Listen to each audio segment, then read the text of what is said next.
Georgia.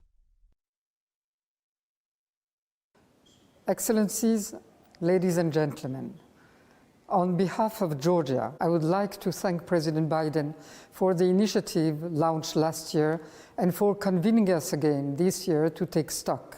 When more than ever, democracy needs to be defended, consolidated and energized.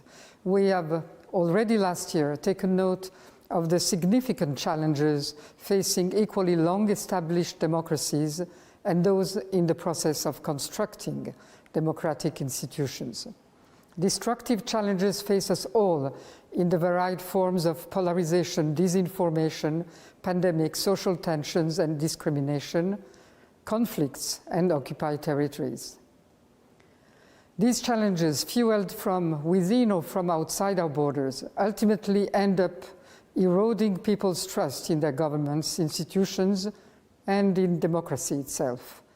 However, none of us had realized that the world would be confronted to an ever more direct, brutal, and all-out challenge in the form of Russia's military invasion of the Ukraine, causing unimaginable destruction, suffering, human loss, and human rights deprivation.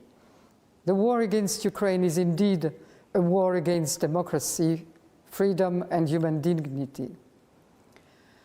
And the consequences of unchecked authoritarian regimes with ancient and long-lasting imperialist ambitions appear here.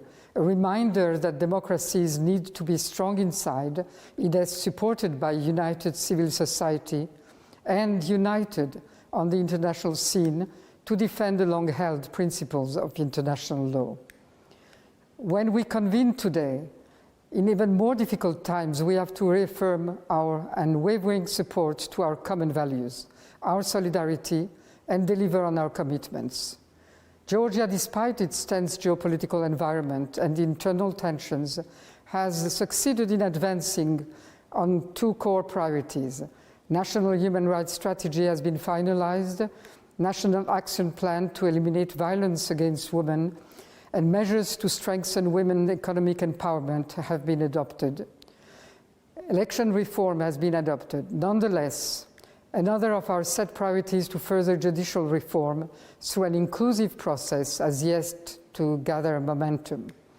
While these changes were part of Georgia's declared commitments and have been tackled through new laws or action plans, a major progress has been achieved by the Georgian people itself, demonstrating on the street of Tbilisi against any attempt to restrict the rights of civil society and showing their fierce attachment to the democratic principles that have inspired and inspire our country on its European integration path.